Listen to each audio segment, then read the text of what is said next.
We get paid for bringing value to the marketplace. Now, it takes time to bring value to the marketplace. However, we do not get paid for time. So we cross that out. Mistakenly, the man says, I'm making about $20 for an hour. Not true. If that was true, you could just stay home, right, and have him send your money. So that's not true. We don't get paid for time. We get paid for value brought to the marketplace. Now, since that's true, here's one of the key questions of my talk to you today. Is it possible to become twice as valuable to the marketplace and make twice as much money in the same time? Is that possible? The answer is yes.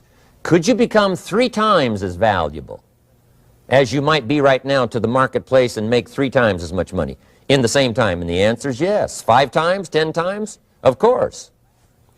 America is unique. It's a ladder to climb. It starts down here, let's say, at $5 an hour, and it keeps going up. Top income last year, $80 million. The guy who runs Coca-Cola. Now, that's a heck of a ladder. That's why everybody wants to come here, right? The boat people are not headed for Vietnam. People haven't plotted and schemed for 50 years saying if I could just get to Poland, everything would be okay.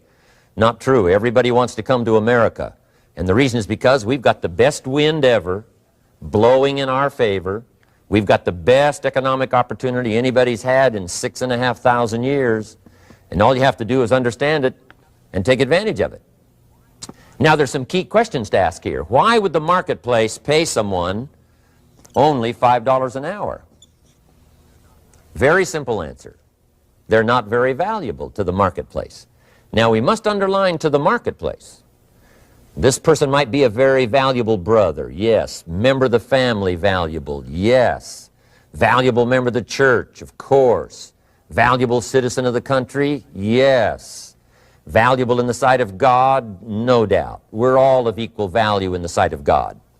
But if you're not very valuable to the marketplace, you don't get much money. You say, well, it shouldn't be that way. Well, then you got to start your own country. You know, this one's been in process for 200 years, and this is the best we've been able to come up with so far. But here's the key. You don't have to stay here. Now, there was a big debate in Congress last year that this $5 was not enough, should be 6, should be 6, should be 6. But we don't need legislation. 6 is already on this ladder. The next step up. You know, if you work for McDonald's, they'll pay you $5 an hour to take out the trash. If you whistle while you take out the trash, they'll pay you $6 an hour. So we don't need that legislation. You just need to take lessons on how to whistle. Have a good attitude. Now, as you begin to climb this ladder, why would the marketplace pay some people $50 an hour? Answer, evidently, they must be more valuable to the marketplace. 10 times more valuable. And is that possible for someone to be 10 times more valuable and earn $50 an hour instead of 5? And the answer is yes. That's what America is all about.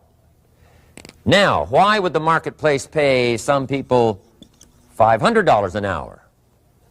Evidently, this person must be much more valuable to the marketplace. That's what's important to understand, to the marketplace. And would the marketplace pay one person $80 million for 1 year's work? And the answer is, of course.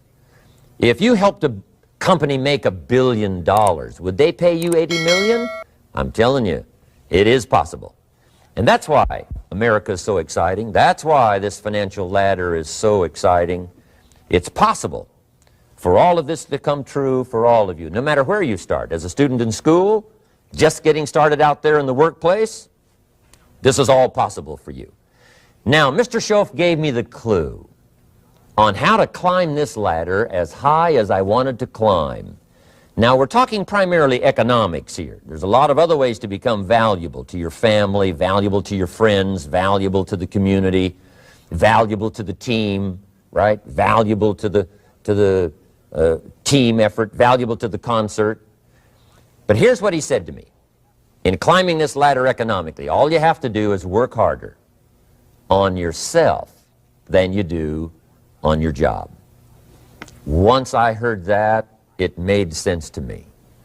I kept hoping that everything else would change around me, found out that if I went to work on myself, worked on my skills, worked on my language, if I became better than I was each year, if I grew in skills and language and vocabulary and competence, then I would become attractive to the marketplace. Not very long ago, a company called me and said, Mr. Rohn, we're expanding internationally. We'd like to have a bit of your expertise to help us. Would you give us a bit of your time? We'll add some millions to your fortune. And I said, okay. And I thought later, isn't that interesting? They would call me. Then my second thought was, of course they'd call me. Who else would they call? I can get the job done. Now, what a contrast for me, farm boy from Idaho, raised in obscurity, parents of modest means, broke when I was 25. How come I would get a telephone call and someone offer me a lot of money to help them in expanding around the world? Simple answer, evidently. Something happened to me between age 25 and where I am today. And I can tell you where it all started. From my teacher, Mr. Schoaf, who said to me, we don't have to change what's going on out there. That's the wind that's blowing. All we have to do is change what's going on in here. And now there's several ways to do that on personal development. And let me give you those ways. Here's the first one. We must learn from personal experience. Pretty simple. Learn from what happens to you. Take a look back over the last few months. Did you make some mistakes? How could you correct those for the future? Take a look back over the last year. Have you done it right or done it wrong? Let's correct it for the next year. Learn from your personal experience. Mr. Schoaf asked me when I first met him, he said, Mr. Rohn, how are you doing? You've been out there now 6 years. And I said, I'm not doing very well. He said, I suggest you not do that anymore. What a simple, swift analysis to my situation. He said, if you keep doing it, the next 6 years will be like the last 6. You don't want that to happen. Let's make the changes. So learn from your personal experience. Now here's number 2, why I came to share this video experience with you today. And that, I call it OPE, other people's experiences. Parkinson's Law. Parkinson's Law dictates that a task will swell in perceived importance and complexity in relation to the time allotted for its completion. It is the magic of the imminent deadline.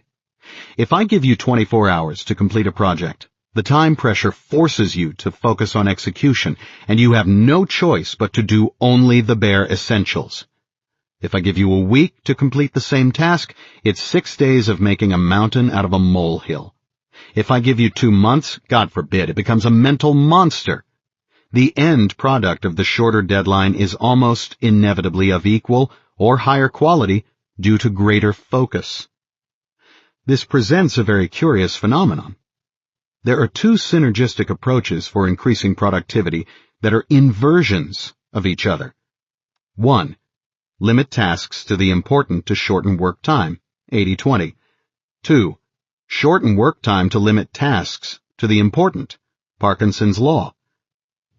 The best solution is to use both together.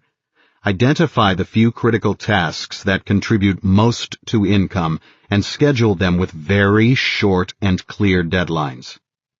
If you haven't identified the mission-critical tasks and set aggressive start and end times for their completion, the unimportant becomes the important.